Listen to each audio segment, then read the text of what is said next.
Today, I'm going to break down how I did this transition from New York City to Iceland in my latest travel video. It's essentially a masking transition. You can do this in pretty much any software, but I'm going to talk about the setup and the clips that I'm using and how to know which clips to use for this transition to work the best.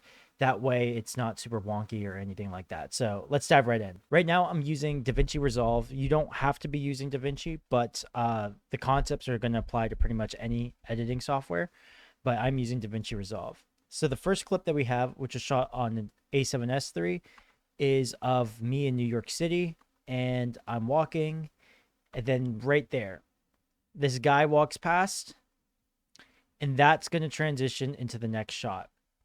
So one important thing to realize is, number one, is we want to make sure that we have the same camera consistency in terms of movement. So if we look at the second shot, I'm moving the same way the camera is. And it also really helps if your subject is in line with your subject in the next frame. So right here, we have me moving from left to right, and that's basically what we're going. We're moving from this side to that side of the street, and then we're moving here from this side of the waterfall to that side of the waterfall. So let's break down this transition, and let's do it easily. First thing I want to do is color grade it, and I'm actually going to use my LUT packs. I haven't really released them yet. I'm still working out sort of the things, but for right now, I'm going to use my LUT pack. If you guys are interested in seeing that, let me know in the comment section down below.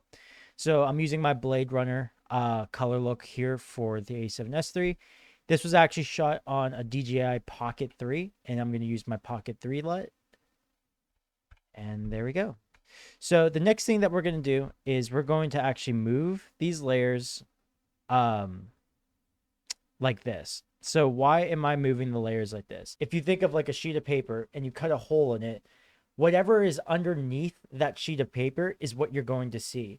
And what we're doing is cutting a hole off the top layer, and then on the bottom layer is going to be what we want the next shot or scene to be.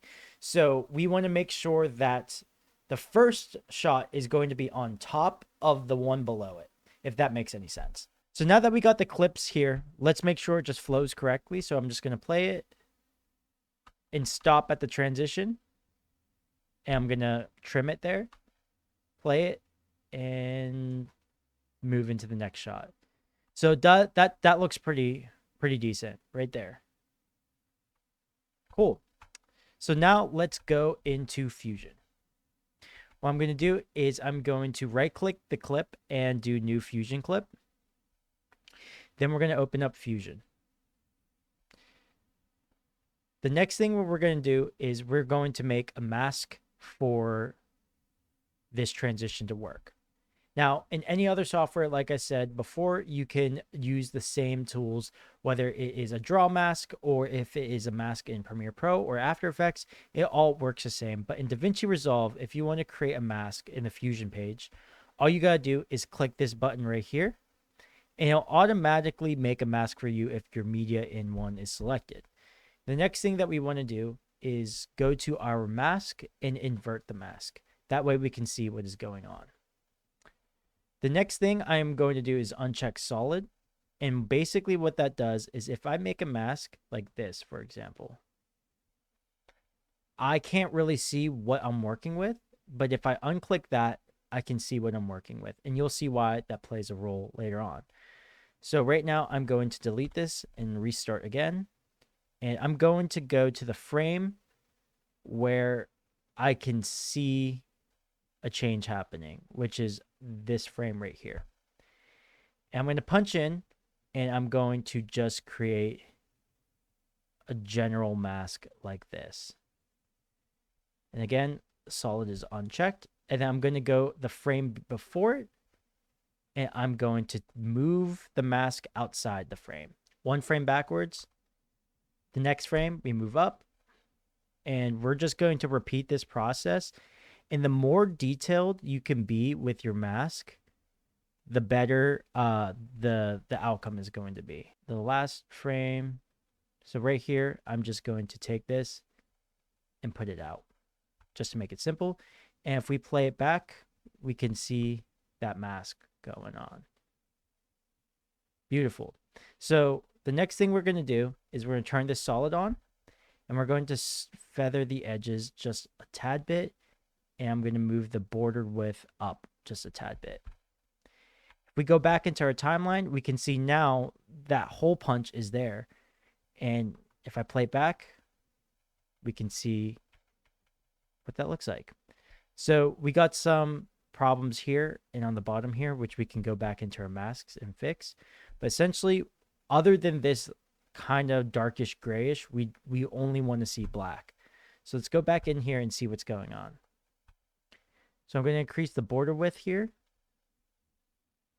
That's pretty good. And now let's see if we go frame by frame. Perfect. That's fairly good. Next thing we're going to do is simply put this one underneath. And once we do that, you get that. Now, there's a couple ways we can sell this transition, and we can use motion blur, and adding some sort of motion blur can help with the transition look a lot more seamless. The other things that we can do, which I'll show you right now, is let's say you have a clip and you don't want to waste time. Like you don't want to have this part play. You want it to start maybe at the very beginning of this clip, like right here, right? What you can do is you can move one frame forward, click Control R, and then we could do a freeze frame.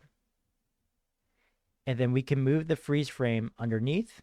And if we turn this on, and we just move it, adjust it, and we could do that. And like I said too, if you really want to, you can do some motion blur and some sound design. And this is kind of what the final product will look like if you did both of those things.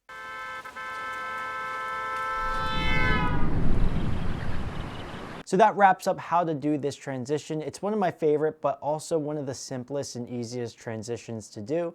And it just works really, really well. And I like how the final product came out. If you guys like these types of tutorials or videos, be sure to subscribe and let me know what you want to see in the future. If there's anything such as video breakdowns, behind the scenes, or any sort of technical things that you want to see on this channel, let me know in the comment section down below, and I will gladly make those videos for you guys. Thank you so much for watching, and I hope to see you in the next one.